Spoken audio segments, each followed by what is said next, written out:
Welcome back, everybody. I'm Laura, the Tempted Baker, and we are going to finish our Halloween series today with a ghost cake. This cake is going to be a simple cake that any baker can pull off. It's just going to be 3 layers of a 6-inch cake, and I'm going to round it at the top. You'll see here that I crumb coated it as well, and this is just to keep all those crumbs inside. It doesn't have to look pretty because we're going to cover this with fondant. Usually I use modeling chocolate, and you can use modeling chocolate as well, but I wanted to use something that everyone had at their disposal at a Walmart or a craft store. So this is going to also be elevated. You can have him just sitting on the platter or whatever you're going to serve him on. I kind of wanted to see him floating, so that was my goal, is to make him look like he was floating. This is a Rice Krispie treat. I'll put a recipe down below in the descriptions. It's not a real Rice Krispie treat because real Rice Krispie treats have butter in them.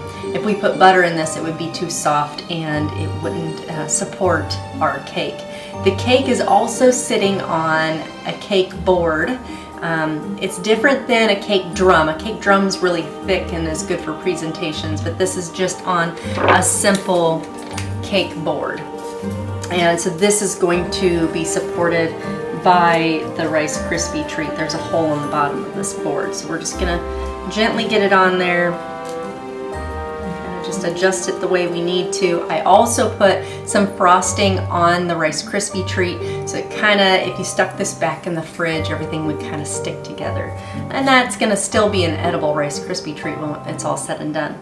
And I have here just a regular piece of fondant. I'm going to drape it over my cake. And I'm just going to kind of tug on it if it's not quite long enough.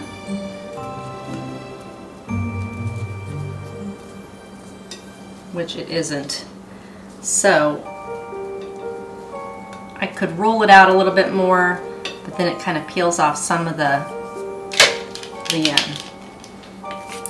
icing or frosting.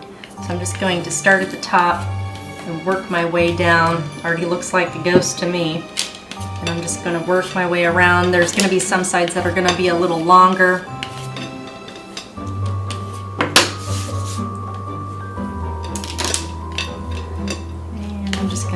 I want the top to be really secured to the cake. Again, it's not super important since this is just a ghost. It's not someone's wedding cake, so some of our fondant rules don't really apply. I'm just trying to stretch that bottom part out. Okay, it's kind of tilting to the side a little bit.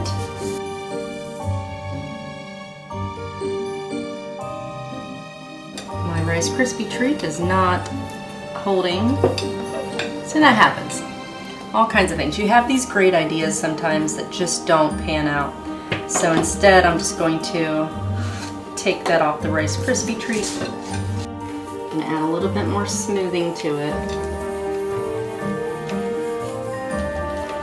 Okay. And then I'm going to use the end of this to make the eyes. So I've made the eyes with that, and then his little mouth. For the eyes and the mouth, I'm going to be coloring a piece of white fondant with some black food color. You can use shape cutters for this, or just do it by hand, whatever is best for you. I'm actually going to break it into balls and flatten them in there. Chances are I'll have a nice round look if I do it that way.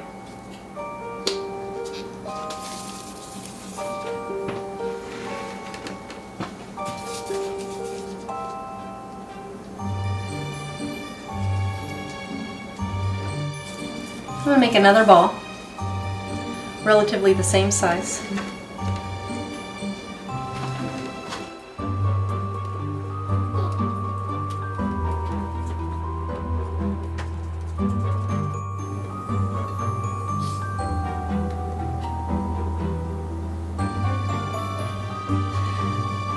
I'm going to take a third one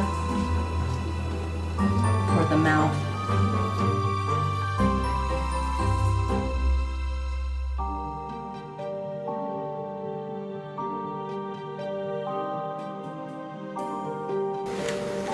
And you can add some white into the center.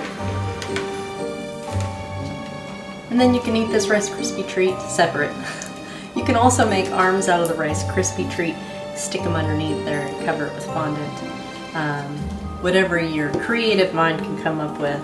And there you have it, a cute little ghost for the Halloween season. Thank you guys and have a safe and fun Halloween.